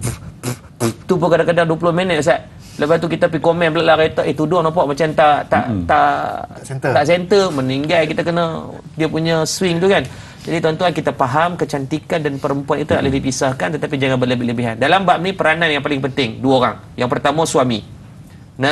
Suami, dan yang kedua adalah bapa. Betul. Jangan menjadi orang yang dayus, yang Nabi sebut dalam hadis, wa man dayus, siapakah orang yang dayus? Maka sahabat pakat teka macam-macam. Nabi kata orang dayus adalah dia melihat orang yang dia boleh dia tegur, yang ni kalau anak-anak, kalau isteri, yang ni seorang suami, dia membiarkan maksiat itu berlaku depan dia tanpa ada teguran walaupun dengan sedikit usaha. Maka usahalah. Ni ada rupa hari ni, panggil anak-anak, tanya dia baju raya beli tak pergi? Apa salahnya kita telefon, abang ada alur, angah boleh tak abah nak pesan? Tahun ni baju raya janganlah ketat sangat. Dah macam ikan dugong dah tengok. Macam dia macam dugun pakai kain sarung nangka dah kadang-kadang kan. Badan tu dah lah tak apa nak comel sangat kan. Kalau comel pun tak elok, pun dah lagi dalam keadaan yang tak apa nak cantik. Jadi tabarruj ni berlebih-lebihan tu biar jangan melampaui batas lah. Suami, ayah kena ambil peranan lah. Balik lagi tanya isteri kita, yang beli lagi. Kadang-kadang dia pakai baju cantik Ustaz, tapi tudung yang terlalu singkat pula dah. Faham. Kan? Ataupun pakai telekung pagi raya. Telekung jenis kain lycra. Kain lycra ni biasanya dia akan lekat pada tubuh badan. Maka bila lekat pada tubuh badan ni yang kita cukup bimbang, maka tetap menampakkan bentuk badan tadi. Jadi dalam bab ni kita mainkan peranan. Moga berkat Ramadan kali ni Allah memberikan taufik hidayah, panduan dalam hidup kita untuk kita membetulkan slowly but surely tu, mudah-mudahan berlaku. Jangan sampai tak ada langsung peningkatan untuk kita nak kepada menutup aurat ni, insya-Allah. Mudah-mudahan. Baik, itu dia kan, hal-hal yang tak sepatutnya dilakukan apabila menjelangnya Syawal, meninggalkan Ramadan. Ini perkara yang betul kita elakkan supaya kekal berada dalam keadaan soleh dan baik sebentar tadi kan. Baik, kita kembali pada mungkin ini soalan pula pada doktor. Biasanya kesi-kesi ni diajukan soalan pada ustaz, tapi hanya pada doktor. Kan, ini di antara penonton tegar kita ya. Assalamualaikum semua katanya. Salam 25 Ramadan juga buat semua yang menyaksikan. Soalan saya, apakah amalan-amalan yang baik juga pemakanan yang baik untuk kesihatan yang patut diamalkan di saat akhir Ramadan ini katanya. Bila waktu berbuka semua dimakan hingga tak solat jadi malas. Apakah tips-tips yang boleh diamalkan supaya pemakanan dan amal ibadah selari dengan kehendak Islam? Terima kasih kepada sahabat kita Casey untuk soalan ini, dan mungkin dapat kita faham daripada soalan tadi. Katanya apa yang kita makan ni supaya menjadi zat yang baik untuk kita mudah melakukan ibadat, tak bermalasan, tak berat dan tidak meloyakan. Silakan. Okey, baik. So soalan yang bagus, sebab dalam bab pemakanan ni kita kena faham apa yang kita makan itulah kita. Ya. Itu yang kena faham. Betul. So kita kena faham bahawa pemakanan adalah satu perkara yang sangat penting untuk kita rasa sihat, untuk kita rasa bertenaga, untuk kita beribadat. Sebab kadang-kadang niat kita makan tu kita kena jelas dulu. Betul. Kalau kita makan ni, kalau orang tu makan untuk hidup atau hidup untuk makan. Ya. Jadi kadang-kadang orang tak jelas. Makan untuk beribadat ataupun memang kita nak makan tu memang kita nak bantai. So dalam pemakanan ni pemilihan, saya ada 3 benda yang perlu kena faham. Pertama, dalam pemakanan tolong jangan elakkan zero white sugar. Maksudnya tidak ada langsung. Gula ini adalah merupakan satu komponen yang telah dibuat, telah dicipta adalah untuk merosakkan badan. Orang bila kata kenapa tak boleh makan benda manis? Tidak. Manis itu ada di dalam buah-buahan, ada juga dalam sayuran, ada juga di dalam ikan, ada daging. Tetapi gula putih itu adalah satu perkara yang sangat bahaya untuk badan. Sebab apa? Dia punya ketagihan dia, dalam kajian yang ditunjukkan bahawa gula putih ini dia punya ketagihan dia 10 kali daripada morfin. Morfin ni ubat yang kalau kita tak ambil, kita akan sampai ketak-ketak, kita rasa akan kita perlu craving nak dapatkan. Tapi gula ni 10 kali ganda. 10 kali ganda. Sebab tu bila kita off saya sugar, kita akan rasa macam ada benda tak lengkap, kita rasa pening, ada orang rasa pening, ada orang rasa macam dah hypo yang teruk. Tapi itulah fasa di mana keadaan dia tengah adapt. Badan kita tengah adapt bahawa kau tak cukup gula, tak apa. Badan kau tengah proses untuk adaptation. Tapi it's okay. Dalam after 1 week, dia akan better dan jadi akan tidak stroke mana. Sebab dia akan ketagihan proses tu.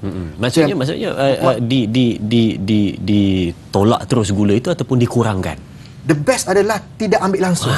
Gula putih tidak ambil langsung. Sebab gula putih sebenarnya kita tidak akan mati tanpa gula putih. Tidak akan mati. Tidak ada lagi orang yang dalam kajian ditunjukkan kalau tak ambil gula putih mati. Tidak ada. Tidak ada. So the best adalah tidak ambil langsung gula putih. Itu yang pertama. Yang kedua adalah ambil real food ataupun makanan yang sebenar. Kalau ikan, bukan berbola ikan. Kalau ayam, bukan nugget ayam, bukan burger ayam. Tidak. Jadi makan makanan yang real food. Okey, kalau makan, sebab yang bawa masuk makanan siapa? Kita juga. Tangan siapa? Bukan tangan isteri kita. Kadang-kadang mungkin isteri lah. Tapi tangan kita yang masukkan. Jadi bila kita nak ambil makanan tu, ini makanan yang real food atau tidak? So kita kena faham bahawa kita kena ambil makanan yang real food. Itu yang kedua. Yang ketiga, no processed food. Makanan yang telah diproses daripada real food, dia telah ditukar. Maksudnya adalah kalau misalnya kalau ikan telah ditukar jadi bukan bentuk ikan yang asal. Kalau ayam ditukar. Jadi processed food ataupun makanan yang bertin adalah makanan yang telah letak preservatif untuk pengawet supaya dia tahan lama, supaya tidak rosak. Itu tidak bagus untuk badan. So di akhir Ramadan ni bagus untuk kita pastikan 3 perkara ini. Tidak ambil langsung gula putih, kedua ambil real food, yang ketiga adalah no processed food. Itu saya punya nasihat. Maksudnya itu ya. Sebab tapi benda-benda itulah yang berlaku sebenarnya dalam bulan Ramadan. Kita banyak ambil gula putih, banyak makanan yang tidak sebenar. Contohnya sebab bangun sahur kan lewat apa semua. Hanya itu makanan yang paling cepat sekali untuk kita ada. Betul. Dan juga lagi satu tadi makanan yang diproses kan. Itulah di antara benda-benda yang menyebabkan kita jadi lemah, lesu dan kadang ni rasa bermalas-malasan untuk melakukan ibadat. Jadi sidang penonton, kita berehat seketika, kembali selepas ini bersama Tanyalah Ustaz. Biar tahu, jangan keliru, terus bersama kami.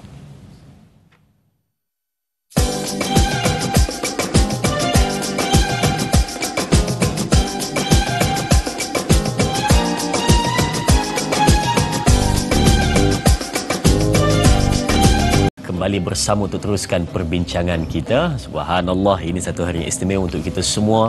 Hari Jumaat, penghulu pada segala hari, kita dikumpulkan di dalam majlis ilmu dan mudah-mudahan dapat satu kebaikan bermula daripada pagi sehingga selamanya dan keluar daripada bulan Ramadan juga dalam kebaikan. Baik, mari kita lihat soalan di Facebook dari sahabat kita, Puan Hana Wanci. Assalamualaikum Ustaz dan semua. Ada dua soalan di sini. Apakah petua dalam amalan Rasulullah SAW yang perlu kita ikuti agar tetap menjaga pemakanan dan stamina agar terus sehat supaya terus kekal soleh dan istiqamah dalam beribadah tak hanya pada bulan Ramadan tetapi juga terus kekal menjaga sepanjang bulan hijrah, maksud sepanjang tahun. Dan soalan yang kedua, adakah niat juga mempengaruhi setiap amalan dalam semua aktiviti ibadah supaya lebih kekal dan perlu menjaga kesihatan? Apabila menjelang Syawal untuk terus aktif dan sihat, apabila menjamah juadah pada hari raya mengikut diet yang baik untuk kesihatan. Terima kasih sahabat kita Hana Wanci. Terima kasih juga kepada semua yang menyaksikan. Jadi kita serahkan dulu pada Ustaz, permakanan cara Rasulullah ini bagaimana yang sihat, halal dan tayyib. Silakan Ustaz. Okay. Yang pertama disebutkan makan apabila lapar, Yeah. berhenti sebelum kenyang. Seseni benda yang paling basic lah tu. Paling basic dan paling penting untuk kita bawa dalam kehidupan kita. Dia kena bawa istilah dia macam dengan walaupun tuan-tuan tak kerak perut, tak buang perut, dia panggil apa? Bariatrik kan. Tapi buat seolah-olah macam tu. Sebab orang bariatrik ni apa dia kena buat? Dia kena makan kerak. Tapi jangan makan banyak. Sebab dia tak, depa ni kalau ikut nafsu tu dia nak tokok Ustaz. Dia nak makan banyak tapi bila dia tak ada perut ni, dia makan tu dia bloated nak keluar balik. Saya kenal ada seorang kawan saya, dia baru buat. Memang dia makan burger ni dia tokok sekali je. Kita syok dengan dia, kita makan. Baki kita. Baki kita. Keluar dengan dia ni balik awal kita. Biasa orang buat yang tu untuk apa? Dia nak kurus lah. Okey. Dan saya rasa dia pun dapat nasihat doktor. Bukannya dia buat tu sebab nak cantik, disebabkan badan dia dah terlalu obes, darah dia dah terlalu kencing manis dia pun agak tinggi dan dia masih muda. Doktor cadangkan agar dia buat tu. Dan alhamdulillah lepas dia buat tu Ustaz, terus kencing manis ni dalam paras yang normal, obes dah tak ada. Badan dia kurus pula pada kita. Orang macam nak ambil lawa perut sikit. bagi balik perut kan. Jadi abang kata asas yang paling utama makan apabila lapar, berhenti sebelum kenyang. Ni kita tak lapar pun makan juga. Kan dah kenyang tak reti berhenti. Ulang dia jadi ular sawar duk sadai sampai 2-3 jam baru boleh bangun. Dan yang kedua saya rasa benda yang paling penting adalah ikut formula yang Nabi ajarkan. Semalam saya baca satu hadis yang riwayat Imam Ibnu Majah yang Nabi sebut perut manusia ini dibagikan kepada 3. Yang pertama 1/3 itu adalah makanan, 1/3 itu adalah minuman, 1/3 adalah pernafasan. Maksudnya apa? Makan hak dia kita buat macam inilah, kita bahagikan 33% itu makanan, 33% itu minuman. Macam saya setuju sangat yang permulaan gelanggang tadi Dr. Sam sebut. Sam lah dah. Dr. Sam makin rock lah Dr. Salman Khan. Dr. Samhan kita sebut berkaitan mulakan dengan air terlebih dahulu. Saya bukanlah pakar dalam perubatan, tapi saya try kepada budak-budak saya dulu. Sebab saya tengok budak-budak saya makan banyak Ustaz mula-mula. So saya fikir macam mana nak memastikan dia orang tak makan banyak, sebab saya tak nak dia orang ni melebihi kalori yang sepatutnya. Sepatutnya 2400 untuk umur mereka. So saya nak mereka defisit at least less than that lah, 2200 2300 is just nice. Lepas tu saya buat macam mana? Saya betulkan pada sebelum mula makan semua wajib kena minum air segelas. So apa yang berlaku adalah bila minum air segelas, jadi satu tabiat dia takkan makan terlalu banyak. Sebab perut tu dah diisi dengan air terlebih dahulu. Dia berlawanan dengan makan sambil minum air. Yang kita ajak dia minum air terlebih dahulu, biar dia minum sambil penyediaan makanan itu disediakan, kemudian dia akan makan. Tapi minum air kemudian makan buah. Sebab dalam hadis Nabi ajak makan buah baru makan makanan yang lain. Orang Melayu dia suka makan buah hujung. Kalau Piknuri makanan buah ni dia tak hujung-hujung pinggan kan. Dia tak hujung-hujung. Sedangkan buah ini yang katakan tadi sangat baik diperlukan. Dia ada gula dah, dia ada serat, dia ada semua benda-benda yang diperlukan untuk tubuh badan dari segi penghadaman. Ni hampir bubuh buah lah. Makanan dah penuh, dah jadi macam tong sampah. Tong sampah nak tutup pun tak boleh, baru nak masuk buah. Lepas tu jadi payah lah badan kita. Berpegang pada perkataan buah lah.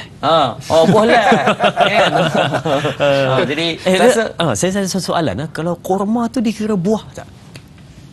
Macam mana tak? Kurma dikira buah. Dikira buah? Dikira buah. Dan kurma lah merupakan makanan yang sunnah dan Nabi suka makanan tu. Dia sebab adalah merupakan kurma ni dia gula dalam kurma ni dia lebih mudah diproses dan dia ditukar jadi tenaga. Itu yang specialnya kurma. Dan ada yang mengatakan kurma ni dia satu buah yang dia cantik susunan dia, gulanya, karbonya, betul kan? Superfood. Superfood. Dia adalah superfood. Dia akan cepat mengenyangkan, dan juga dia boleh tukar kepada tenaga tu dengan lebih cepat. Dia komponen gula dia. Itu yang bagus. Saya cuma itu macam saya pernah jumpa dulu saya pernah ada gastrik tu. Doktor tu nasihat senang. Dia kata ustaz make sure ada kurma dalam kereta. Dia kata dia kata orang gastrik ni dia kata kalau kita gastrik sebab tak makan kan. Dia kata makan kurma itu betul, sebabnya kalau orang gastrik ni apa yang terjadi adalah di mana bila kalau tak ada makanan, jadi asid yang dihasilkan daripada dalam perut tu dia keluar. Biasanya kalau kita biasa makan pukul 8 pagi, kita miss ataupun kita lambat. Jadi asid dah keluar, tak ada makanan. Jadi dia akan hakis dinding perut tu. Alamak. Itu yang pedih. Itu yang jadi kalau kita ambil makanan yang sedikit ataupun lebih simple superfood macam kurma, at least ada makanan sikit, asid keluar, dia ada benda yang boleh dihadamkan untuk dicernakan. Jadi dia akan neutralkan. Perut kita tak akan rasa sakit. Sebab kalau tak dia makan dinding tu. Jadi itu orang gastrik kita nasihatkan ambil kerap makan. Sentiasa ada makanan, dan makan pada waktu yang tepat. Betul. Kiranya cantik lah bila kita buka puasa tu dimulakan dengan kurma tu. Ya, betul. Tapi kalau kurma ayam macam mana? Masak kurma ayam itu tak boleh, itu kan. Itu bukan buah. Baik doktor, sebenarnya saya ada satu soalan ni. Soalan ni saya rasa saya mewakili kepada penonton-penonton di luar sana ni berkenaan dengan tidur, doktor. Berkenaan dengan tidur. Sebab kita memang difahamkan supaya tidur yang cantik itu, kalau saya salah terlalu betul 8 jam satu hari. 8 jam macam tu, lebih kurang mula daripada pukul 10, lepas tu bangun dalam pukul 5 macam itu, 8, 6 ataupun macam itulah lebih kurang kan tidur. Tapi contohnya dalam bulan Ramadan kan, kita bak kata orang kuranglah tidur tu. Siangnya tak tidur kerana fokus ibadat siang, malam pun tidur-tidur ayam, kejap-kejap betul bangun ibadat, qiyam apa semua tidur lewat, bangunnya pun awal. Jadi tidurnya tu berkurang. Dan ada juga yang mungkin berfahaman, dia kata saya ni tak sihat ni dalam bulan Ramadan. Sebab saya tidur kurang, esok jadi lemah, jadi lesu, esok tak orang kata hidup nak kerja esok tu dia jadi macam lesu. Sebab malam tadi punya pasal efek pada siang. Dan macam mana kita nak menjawab pada mereka yang mungkin berfahaman seperti itu, kerana qiyamulai, kerana menghidupkan Ramadan, tetapi esoknya jadi rosak. Takkanlah Nabi sebut pada kita satu benda yang merosakkan kehidupan siang, tapi mesti ada kebaikan dia. Dan mungkin juga boleh kita tanya pada doktor sendiri, betul ke kalau kita tidur sebelum zuhur disebut qailullah itu ada juga membantu pada tidur di malam hari? Komen dia doktor, silakan. Alright, baik. Kita kena faham bahawa pola tidur ni, manusia ni dia ada energi, tenaga. Maksud saya adalah kita ada siang, ada malam, dan ada peredaran. Bumi ni adalah berputar. Kenapa Nabi bagi tahu berkenaan dengan perlu untuk tidur malam walaupun sekejap? Mungkin ada orang dia punya rhythm tidur dia tu mungkin 2 jam dia cukup. Ada orang 4 jam, ada orang 6 jam. Biasanya kenapa doktor nasihatkan paling kurang 6 jam untuk tidur? Dan pada waktu bila? Kita kadang-kadang kita rasa kalau andai kata kita tidur siang 6 jam tak sama dengan 6 jam malam. Faham. Sebab badan kita ni telah di setting begitu supaya malam adalah waktu rehat. Jadi perlu untuk tidur pada waktu malam walaupun sedikit.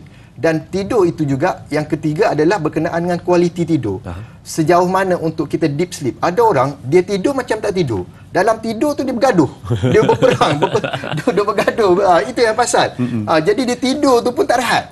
Ada orang betul-betul deep sampai tidur tu tidur mati lah. Kalau gempa bumi pun belum tentu lagi dia bangun lagi. Itu betul-betul deep sleep tu. Itu yang the best. Sebabnya kita betul-betul rehat. Badan kita rehat, brain kita rehat. Itu yang adalah the best bila dapat deep sleep. Untuk badan kita betul-betul bila kita bangun tu kita rasa fresh, kita rasa segar. Tapi ada orang bangun tu sebab tak kualiti tidur tu dia rasa letih lagi. Itu pasal. Jadi pola kesihatan tidur kita ini the best adalah pada waktu malam mesti kena ada rehat juga. Sebab itu adalah peredaran badan kita supaya hormon akan stabil, metabolism dalam badan kita, proses semua pergerakan, peredaran darah semua dalam keadaan normal untuk kita reset. Sebab otak kita ni kita perlu ada rehat untuk set. Bila dah setting, after that dia akan refresh balik dan akan buat kerja untuk siang hari. Bila Ustaz Daim bagi tahu tadi, kalau kita boleh qailullah, waktu tidur tidak semestinya kena waktu tidur mesti kena wajib 8 jam. Wajib 6 jam. Tidak semestinya. Cukup untuk waktu rehat mengikut badan masing-masing. Sebab badan kita ni dia Allah tak jadikan sama. Tidak sama. Kalau sebab tu kalau doktor jumpa pesakit, kalau sama kita bagi ubat sama je. Sakit batuk. Tapi sebab tu kita nak tahu customize. Apa punca dia dulu. Sebab setiap badan manusia tu berbeza. Kalau tak memang kita setting je. Muka macam ni. Okey, ubat A lah. Ubat tidak. Gitu. Sebab badan kita pun begitu, kita lebih faham badan kita. Kita lebih faham badan kita berbanding dengan doktor pun. Jadi sebab tu doktor akan tanya banyak tanya. Beberapa kali mesti tanya benda soalan yang sama sebab nak tahu. Dia punya pattern badan dia macam mana. So that itu yang the best advice. So bila Kailulah adalah merupakan waktu yang sekejap yang perlu kita ambil untuk kita rest. Sebab kita dah start lepas subuh, kita dah start kerja, fikir macam-macam, jumpa orang. Dan pada waktu itu adalah merupakan kita set sekejap untuk kita terlelap sebelum zuhur, so that kita akan ada new energy untuk brain kita ni akan lebih kualiti untuk digunakan dan diproses buat pekerja-kerja lain. Itu the best. Itu sebab tu sunnah Nabi, the best adalah boleh kita rehat sekejap dari segi badan kita pun, hormon kita ni dia reset balik. Malam dah reset, kerja tengah hari reset sekali lagi. Itu the best. Maksudnya dia bukan sleep tapi nap. Sekejap lebih kurang dalam 5 ke 15 minit macam tu kan. Tapi kalau dia tu tidur 15 minit sebelum zuhur dan dia bangun 5 minit sebelum maghrib, adakah itu juga dipanggil sebagai qailullah? Itu tak qailullah. Itu lebih letih sebenarnya ya. Baik Ustaz. Terima kasih diucap kepada doktor untuk pencerahan pada kita supaya kita faham apakah yang dimaksudkan tidur yang berkualiti itu, dan kita sampai pada sesi kesimpulan. Kita nak minta Ustaz untuk sedikit kesimpulan pelan tindakan kepada penonton-penonton apa daripada perbincangan kita pada hari ini, 1 jam lebih perbincangan kita, untuk kita faham yang kita nak bawa keluar daripada bulan Ramadan ini bukan perkara biasa, adalah kesungguhan, semangat, kita nak kekal dalam keadaan bersemangat itu sampai bila-bila Ustaz. Sedikit kesimpulan untuk penonton-penonton, silakan. Okey baik, yang pertamanya saya yakin kita berusaha sebaik mungkin untuk mendapatkan ganjaran dari bulan Ramadan. Maka janganlah kita rosakkan ketika masuknya menjelang Syawal.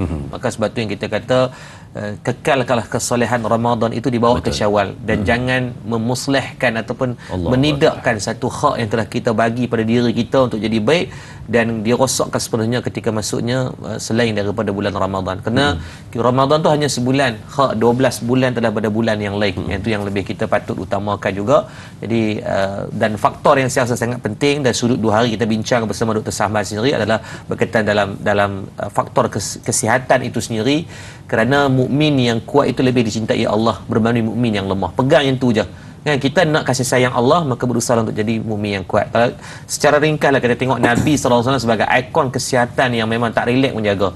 Buktinya apa? Ketika perang Badar berlaku 17 Ramadan 2 Hijrah, umur Nabi 54. Ketika berlakunya perang Khandaq pada tahun 5 Hijrah, pada bulan Syawal, umur Nabi ketika tu dah mencecah hampir 57 tahun. Ketika perang Allahumma salli perang Tabuk berlaku pada 9 Hijrah, ketika tu umur Nabi dah mencecah 61 tahun. Maksudnya apa? Bayang kalau umur Nabi dah 61 tahun di medan perang, bukan pegang walkie-talkie bubuh bukan macam tu. Nabi duduk di depan dalam front line as a frontliner untuk berdepan dengan musuh. Maksudnya Nabi seorang yang sangat fit dan menjaga kesihatan. Bayangkanlah kalau kita hari ni pada umur 40-50 tahun pun saya rasa dah tak fit dah. Kan? Saya buat pemeriksaan kesihatan untuk jemaah masjid saya, 80% observation tu tak sihat. Maksudnya kalau pergi perang umur ni, kalau Imam Mahdi turun lah, kita lah ni rasa belakang tu medik bukan duk sambut, kena tembak, kena bom. Hak sambut go out waktu bau semboyan bunyi dia darah tinggi. Patah balik. Doktor duk pening sambut hak yang sakit-sakit ni.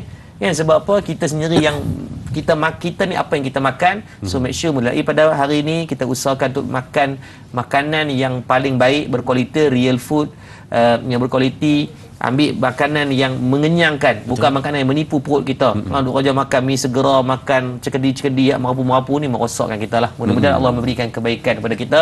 Jadi hari ini jaga kesihatan, jadi jangan lupa esok tak relax kita bersama ada satu program yang luar biasa juga, insya-Allah, mudah-mudahan. Subhanallah, itu dia kan.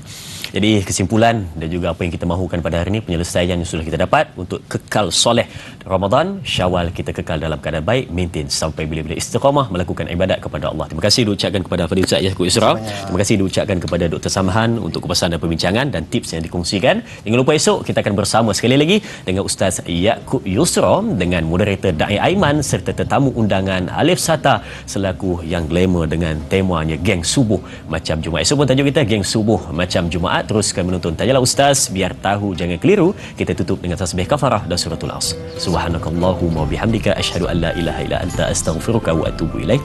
Bismillahirrahmanirrahim. Wal 'asr innal insana lafi khusr illa allazina amanu wa amilus solihat wa tawasaw bil haqqi wa tawasaw. Sekian, berjumpa lagi. Salam Ramadan. Assalamualaikum warahmatullahi wabarakatuh.